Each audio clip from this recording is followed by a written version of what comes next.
The Yuan Dynasty, established by the Mongols, represents one of the most turbulent eras in Chinese history. Founded by Kublai Khan in 1271, it marked the first Mongol dynasty in China and the culmination of a lengthy conquest that began under Genghis Khan. However, the Yuan administration, especially in its later years, was plagued by severe mismanagement. Externally, the empire faced widespread uprisings, while internal strife and power struggles sealed its inevitable downfall. Looking back, it is striking to reflect on how a world-spanning empire with unprecedented territorial reach, once unrivaled in power, crumbled within less than a century. From Kublai Khan's proclamation of the Yuan Dynasty in 1271 to the flight of the last Yuan emperor, Toghon Temür, from Dadu, present-day Beijing, in 1368, the dynasty lasted merely 97 years. A primary factor in the Yuan dynasty's collapse was its rigid ethnic hierarchy. The population was divided into three distinct classes. At the top were the Mongols, who monopolized high-ranking positions in the administration and military. Below them were the Samu, a group composed of Central Asians, Persians, and others from Western regions, who served as intermediaries and were favored by the regime. At the bottom were Han people, mainly in the Central Plains, had to bear heavy taxes and suffered oppression, and were considered the lowest class after the Yuan dynasty conquered the Song dynasty. Economically, the Yuan government exploited China's resources to serve the Mongol elite. Han farmers were subjected to crippling taxes, including levies on rice, salt, and forced labor, which plunged them into poverty. This dire situation led to frequent uprisings, culminating in the Red Turban Rebellion of 1351. This rebellion, originating in the Huai River Valley, witnessed the meteoric rise of Zhu Yuanzhang, who would ultimately establish the Ming dynasty in southern China. Zhu Yuanzhang, or Hongwu Emperor, was an extraordinary figure. Born into poverty, he emerged as a formidable leader during chaotic times, defeating rivals such as Chen Yuliang in Battle of Buir Lake, 1363, capturing Zhang Shicheng in the Siege of Suzhou, 1367, and eliminating Fang Guozhen in the surrender of Fangguozhen, 1367 to 1368. Zhu Yuanzhang then launched a northern campaign to seize Dadu, modern Beijing, the Yuan capital, driving the Yuan court back to the steppe. He not only reclaimed the strategic region of the 16 prefectures of Yan and Yun, lost for 400 years, but also achieved a rare and decisive northern military victory in ancient Chinese history. After ascending to the throne, the emperor worked tirelessly to rebuild a nation devastated by years of war. He aimed to create a self-sufficient agrarian society structured around rigid systems designed to ensure a stable, permanent military force for his dynasty. His empire's standing army exceeded 1 million soldiers, supported by naval shipyards in Nanjing, which were the largest of their kind in the world. The emperor was also meticulous in curbing the power of eunuchs within the court and breaking up the influence of unaffiliated magnates. He consolidated control by granting his many sons fiefs throughout China, further strengthening the dynasty's governance. About the Yuan dynasty, although they lost control of central China, the Mongols retained significant power in the northern steppes. Vast regions such as Shanxi, Sichuan, Yunnan, and Guizhou remained under Yuan control, posing a persistent threat to the Ming. Even after Toghon Temür's death in Yingchang in 1370, remnants of the Yuan court, known as the Northern Yuan, continued to resist. Determined to eliminate this threat, Hongwu Emperor launched aggressive campaigns to suppress the Northern Yuan. In 1372, the distinguished Ming general Shu Da led a force of 150,000 troops, divided into 3 large groups, advancing northward to strike at the last strongholds of the Northern Yuan in Karakoram, the former capital of the Mongol Empire. This region remained a base for Yuan loyalists who sought to preserve their legacy and influence. It was there that the Ming army encountered one of the most skilled and loyal military leaders of the Northern Yuan, Wang Baobao. How extraordinary was Wang Baobao's brilliance that the Hongwu Emperor extended 7 invitations and even attempted to bribe him to bring him into the Ming fold. At the height of the Ming dynasty's military glory, 2 generals stood above the rest. One was Shu Da, whom the Hongwu Emperor praised as the Great Wall of the Ming dynasty. The other was Chang Yuchun, nicknamed Chang 100,000, for his legendary effectiveness on the battlefield, where he was said to be the equivalent of an army of 100,000 men. Yet, despite their extraordinary records, the Hongwu emperor believed neither could rival the brilliance of Wang Baobao. Even Shu Da, who had never been defeated in countless battles, suffered his only career loss against Wang Baobao. That defeat came at a time when Shu Da had led his army to Karakoram, adopting a frontal attack strategy, using a large force to quickly destroy the remnants of the northern Yuan. However, Wang Baobao took advantage of his knowledge of the terrain of the Karakoram region, a vast plain with mountainous points and narrow gorges, to set up an ambush. Feigning retreat, Wang Baobao lured the Ming forces deeper into the region. As the Ming troops advanced, their formation stretched thin, creating a dangerous separation between their cavalry and infantry. This misstep was catastrophic when facing the northern Yuan's elite mobile cavalry. Seizing the moment, Wang Baobao launched a ferocious ambush. The heavy cavalry of the northern Yuan struck the divided Ming forces with unparalleled precision, inflicting severe casualties. Shu Da, drawing on his experience, quickly regrouped his infantry and established a fortified camp to protect his remaining troops, narrowly avoiding a total rout.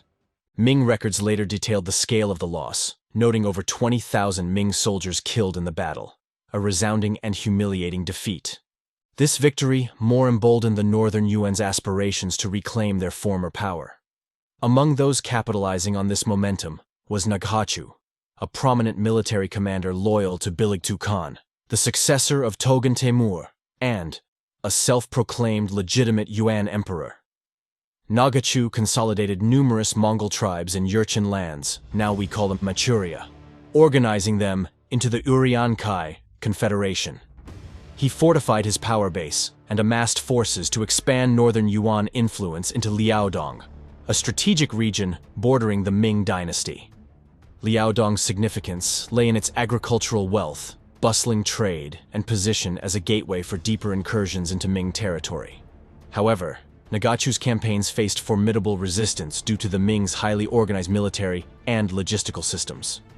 Drawing from inspirations such as the Mongol military garrisons and the fubing systems of the Northern Wei, Sui, and Tang dynasties, the Ming had created a robust framework for territorial defense.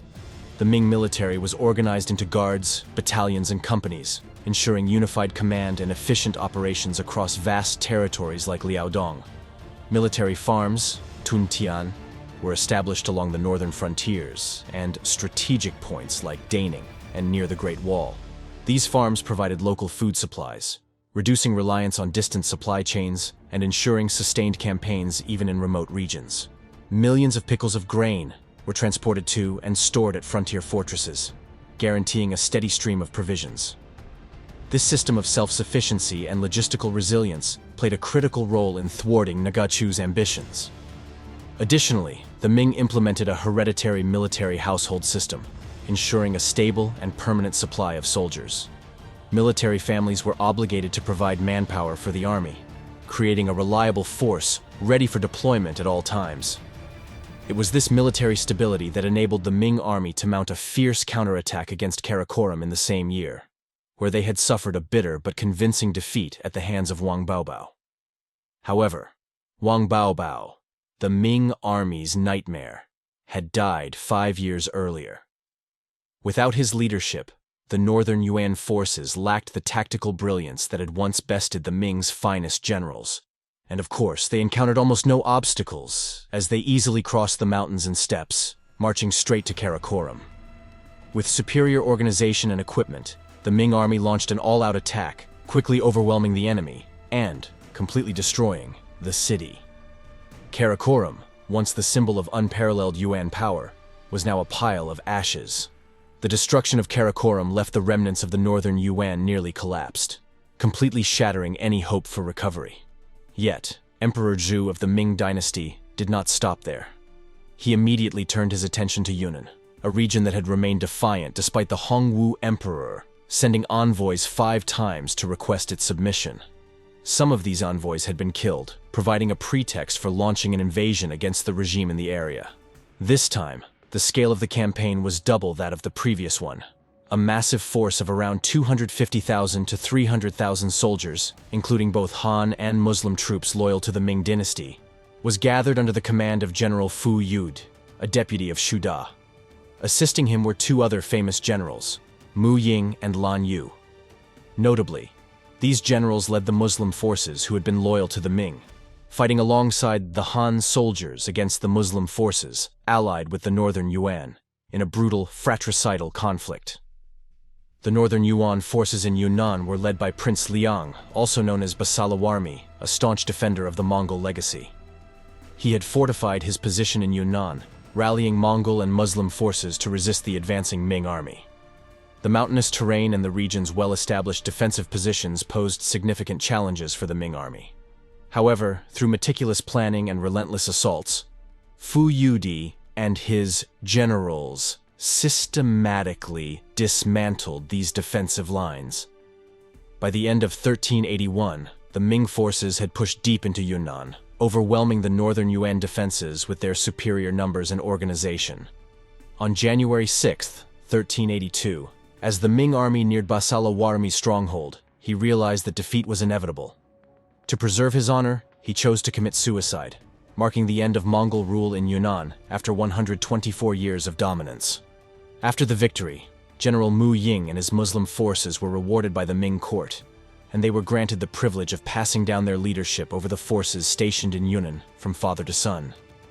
This not only ensured the long-term stability of the region, but also left a significant legacy of unity between the various ethnic groups in the Ming military structure.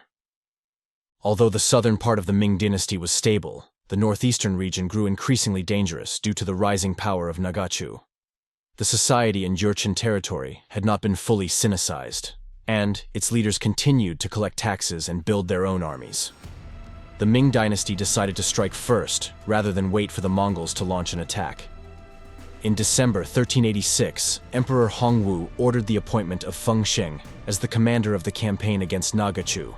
Feng Sheng had previously proven himself in various battles, including those against the army of Chen Yuliang, the conquest of the Kingdom of Wu, modern-day Zhejiang, in 1366 to 1367, the pacification of Shanxi in 1368, battles in Shanxi in 1369, and Mongol campaigns in 1370 and 1372.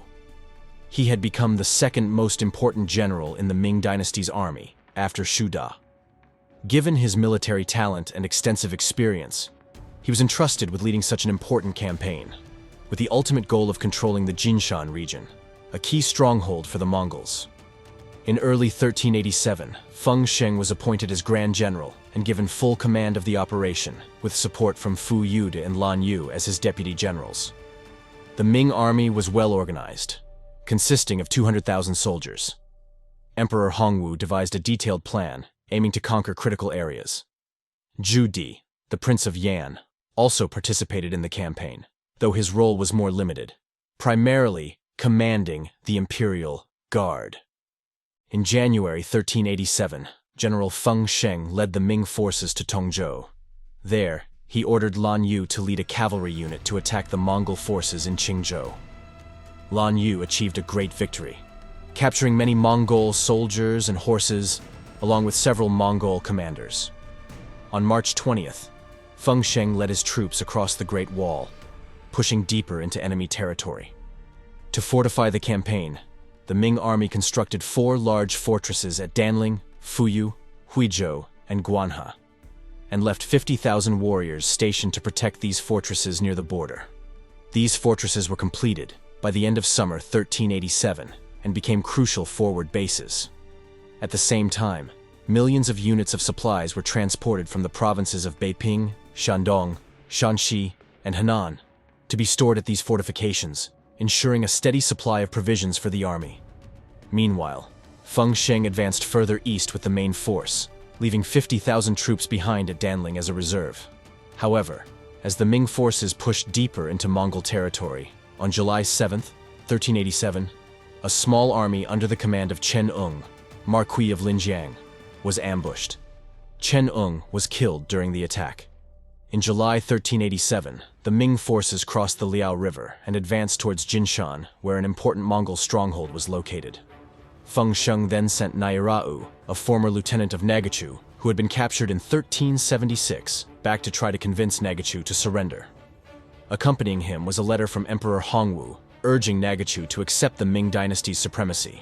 While Feng Sheng laid siege to Jinshan, Lan Yu carried out raids to destroy Mongol forces north of the Great Wall, inflicting significant losses on the enemy. Food supplies, weapons, and other necessary provisions were also transported through the Great Wall to support the campaign. Under the intense military pressure from the Ming and the devastating famine, Nagachu and his forces were eventually forced to surrender. However, not all Mongol leaders agreed with Nagachu's decision. Some saw his actions as betrayal and continued to resist the Ming army. On their return journey to the Great Wall, the Ming forces encountered significant difficulties. The rear guard was ambushed, leading to heavy losses.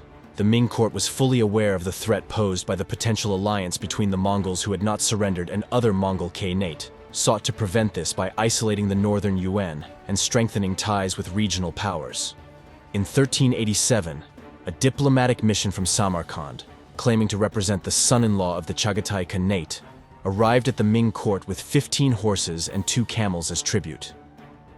Although Emperor Hongwu was unaware that the Chagatai Khanate had already fallen, he diplomatically responded, offering the embassy 18 silver ingots and escorting them back, thus demonstrating goodwill. It turned out that the son-in-law of the Chagatai Khanate was Timur. He sought the Ming's support due to the intense conflict with Toktamish, the descendant of Yochi, the eldest son of Genghis Khan, and the Great Khan of the Golden Horde, who sought to overthrow him. As the legitimate heir of the Golden Horde, Toktamish had a significant advantage over Timur in terms of legitimacy, making it crucial for Timur to secure alliances. He turned to the Ming dynasty because he understood that the Ming, with their ambition to claim the Yuan legacy, needed recognition from Mongol powers. For the Ming, avoiding conflict in the western regions was a priority, and they saw Timur as a potential ally in containing the northern Yuan. In return, the Ming court welcomed Timur's tribute missions with respect, offering generous rewards to the envoys and acknowledging his nominal title as son-in-law, thus solidifying a diplomatic relationship that served both parties' interests. With diplomacy stabilized, Hongwu maintained his focus on the military campaigns already underway. After securing the surrender of Naghachu and taking control of Liaodong, the Ming dynasty established a critical foothold for advancing into the Mongolian steppes.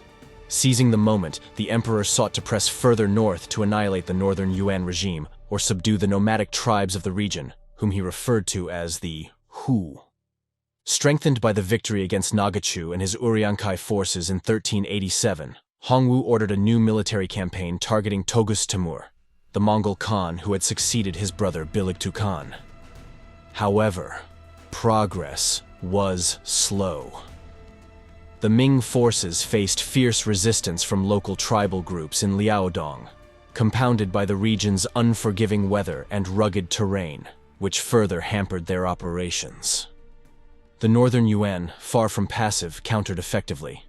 They employed classic steppe warfare tactics, scattering their forces to avoid direct clashes where the Ming were strongest, targeting weak points instead, and forging alliances with external powers to extend the conflict. Their strategy aimed to exhaust Ming resources and bide time for potential counter-offensives. Between 1384 and 1387, the conflict dragged on across the expansive Mongolian steppe, with neither side gaining a decisive upper hand. Finally, on September 30th, 1387, the emperor launched a decisive 6th Northern Campaign.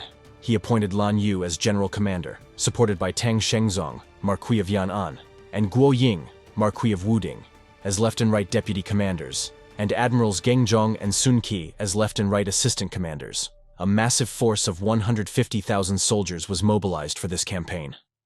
Confident in the plan, Zhu Yuanzhang declared, "This campaign will cleanse the desert of the Hu once and for all."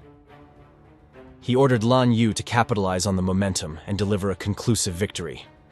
At this time, the northern Yuan was under the rule of Toghon Temür, who succeeded his brother Beligtu Khan after his death in 1378.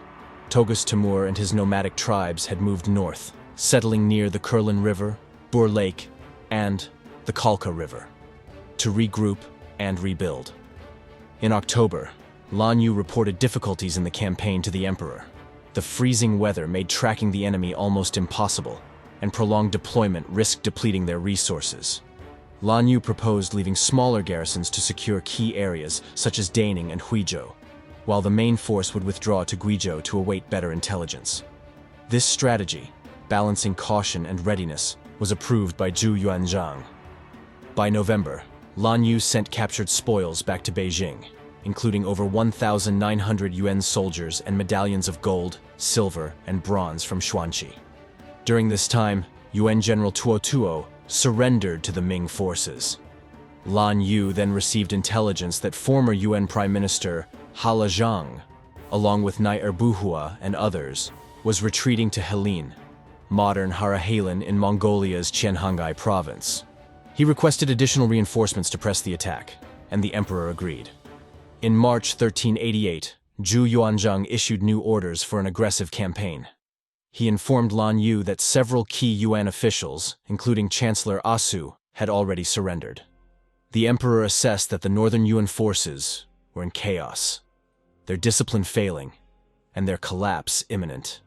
He urged Lan Yu to rally his troops, strike swiftly, and deliver a decisive blow to the northern Yuan stronghold, ending their resistance once and for all. At that moment, the Ming front-line command received crucial intelligence. The remnants of the northern Yuan court were nomadic near the Khalkha River, Buir Lake, and Kurlan River. Recognizing the opportunity, Lan Yu led his troops from Daning toward Qingzhou, advancing cautiously while scouting for the enemy. On April 9th, the Ming army reached Yanghun South Road but encountered a critical shortage of water, leaving the soldiers in dire thirst. A surrendered Mongol officer, Guantong, discovered a spring near their camp, saving the army from disaster. By April 11th, Lan Yu's forces arrived at 100 Springs, about 40 miles from Lake Buir. However, the enemy had vanished, leaving no trace or clue. Lan Yu suspected that the northern Yuan forces had discovered their movements and withdrawn. Considering the harsh terrain, he contemplated retreating. However, his deputy, Wang Bi, objected, saying, "We've led tens of thousands of troops deep into the northern wilderness. If we return empty-handed, how will we explain ourselves to the court?" To avoid detection, Lan Yu ordered his soldiers to dig pits for cooking fires, ensuring no smoke would rise and reveal their position. At dawn the next day, the Ming forces reached the southern shore of Lake Buir, but found no sign of the enemy. They rested briefly, allowing their horses to drink. Then, unexpected good news arrived. A patrol unit reported that the northern Yuan court was camped over 80 miles to the northeast. Lan Yu immediately ordered Wang Bi to lead the vanguard, instructing the soldiers to prepare their armor and weapons for a stealthy advance. At this time, Toghon Temür and his advisors assumed the Ming army, unfamiliar with the terrain and struggling with water shortages, could not launch an attack quickly. Their defenses were relaxed. In the northern Yuan camp, soldiers were preparing their horses and organizing supplies. Numerous wagons were being adjusted to move northward. Suddenly, a strong wind arose, stirring up dust and reducing visibility, perfectly concealing the Ming army's approach. Wang Bi led the charge, wielding dual blades, and launched a surprise attack. Caught completely off guard, the northern Yuan forces fell into chaos. Thousands were killed, while over 77,000 soldiers and 47,000 horses were captured. The Ming army also seized massive spoils, including 4,840 camels, 112,452 livestock, more than 3,000 wagons, and vast supplies of provisions. Two prominent northern Yuan commanders, Hala Zhang, who had fled the attack earlier as mentioned above, and Grand Marshal Manzi, attempted a valiant resistance. Manzi was slain on the battlefield by Ming officer Guo Ying, and Hala Zhang camp was overrun after more than 10 days of fighting. Around 15,800 households and 48,150 horses and mules were captured, while Hala Zhang himself disappeared without a trace. This battle dealt a catastrophic blow to the northern Yuan. Their elite central forces were utterly annihilated, and their regional armies suffered the same fate. This marked the decisive end of their military power. After the battle, Toghon Temür, his older son Tien Pao Nu, and a few others fled on horseback. Lan Yu immediately sent an elite cavalry unit to pursue them even over 1,000 miles but failed to capture them. The Ming forces achieved a decisive victory, capturing Toghon Temür's family, including his younger son, 64 others, and several nobles. Lan Yu, who led the Ming forces, burned entire Yuan armor and reported the victory. He continued to defeat northern Yuan forces, capturing thousands and further weakening their presence. Eventually, Toghon Temür and his son were killed by Mongol nobles, ending the main Yuan Dynasty bloodline. The Ming victory at Lake Buir solidified their control over northeastern territories, extending their influence to the Baikal region and Amur River. The defeat fractured the northern Yuan into two factions, the Tumed and the Oirat tribes,